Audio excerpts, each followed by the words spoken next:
E o RJ2 encerra hoje com uma história de pescador que envolve uma relíquia, daquelas difíceis de acreditar.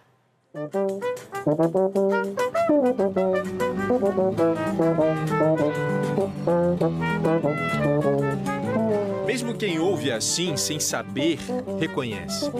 Ele tem um som bonito.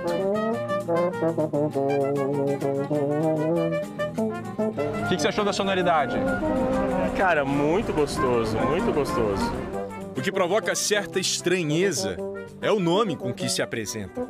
Se eu te disser que aquilo ali é um off-clade. Off-clade? Primeira vez que eu ouço falar. Essas daqui são as chaves. As notas é uma combinação dessa vibração que eu faço com os lábios e eu vou combinando aqui as diferentes posições do instrumento. Está apresentado aquele off-clade, o senhor é o... Meu nome é Paulo Roberto. Paulo Roberto, off-clade, Paulo Roberto. Ô, prazer. O off-clade é um instrumento raríssimo, coisa de museu. É uma espécie de avô do saxofone. Tem origem francesa e foi muito usado por bandas e orquestras antigas, inclusive aqui no Rio. Mas no começo do século passado, foi deixado de lado. Era o segundo instrumento de choro mais tocado, né, nesse ambiente. O primeiro era a flauta e em segundo ficava o off-clade. Essa é a história de um achado, de uma descoberta inusitada, inesperada. Sabe onde esse instrumento estava nos últimos 100 anos? Você não vai acreditar. Pirapora, Minas Gerais, no fundo do Rio São Francisco. Como pode um instrumento ter um som tão bonito depois de passar um século debaixo d'água? O primeiro som que chegou foram as notificações numa rede social. Alguém postou a descoberta e as pessoas começaram a marcar o Everson, que é professor da UFRJ e referência em off-clade. Então, assim, mais de 20 pessoas me marcando na postagem. Everson, olha isso. Olha, Everson, é um off-clade. Depois deixei meu telefone nessa mensagem. 5 minutos depois, veio uma mensagem no meu telefone falando: ô moço, eu estava esperando o seu contato. Parece história de pescador e não deixa de ser, porque foi justamente numa pescaria que encontraram o off-clade. Tudo isso aconteceu em julho do ano passado. E quem resgatou o instrumento lá em Pirapora foi o seu Newton, que mandou um vídeo pra gente. Encontrei ele próximo aqui ao Riacho do Barro. Estava pescando com a rede enganchou, e aí eu fui recolher, e aí veio o instrumento, sabe? E como não sabia do que se tratava, assim, né, que tipo de instrumento, só sabia que era de sopro, mas nunca tinha visto nada parecido. Hoje em dia, no Brasil inteiro, se tem 5 pessoas sabendo tocar, é muito. Esse off-clade caiu em boas mãos. O Everson fez uma oferta e ficou com o instrumento.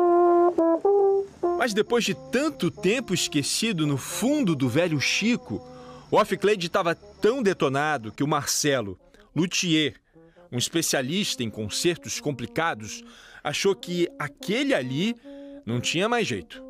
Deprimente. Eu tive vontade de pular pela janela. Não pulei porque eu vou cair de 1 metro de altura só. Tinha todas as peças, mas estava completamente amassado, empenado, entupido. Aqui eu tive que fazer solda, que estava quebrada. Essa aqui estava literalmente empenada. E dentro dele, o que você encontrou? Areia. Areia do Rio São Francisco. Areia do Rio São Francisco. O luthier só teve certeza de que o reparo ia dar certo no fim do processo. Quando eu consegui juntar pedaços para fazer esse tudel, eu falei, agora eu cheguei no final. Mas deu tanto trabalho que depois de entregar o instrumento, o Marcelo decidiu, tá na hora de parar. Foi o último instrumento que eu peguei, foi do Everson, que me levou 8 meses de trabalho. Esse aqui, eu calculo que ele tem por volta de 150 anos, ele já é 1870 e alguma coisa. Na lataria dele, algumas informações curiosas. Em cima, a marca da fabricante francesa, bastante famosa na época. E logo embaixo, um endereço familiar. Rua da Quitanda, 98. Esse off-clade já tinha passado por aqui. Depois de 100 anos, no mais profundo silêncio, qual terá sido a primeira música? Olha, a primeira que eu toquei foi o Carinhoso do Pixinguinha.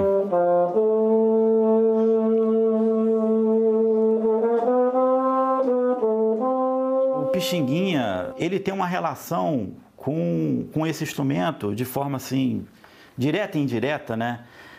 Porque o professor do Pixinguinha tocava off-clade.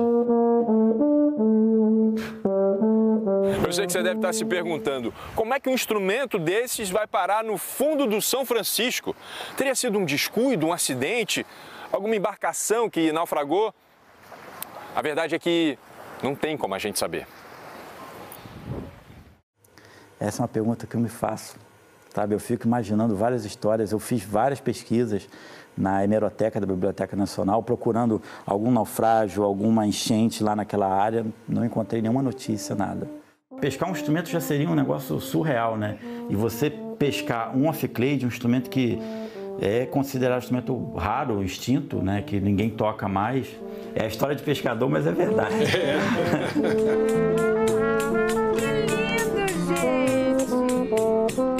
Dizem que tem som de rio. Ontem, São Francisco. Hoje, Rio de Janeiro.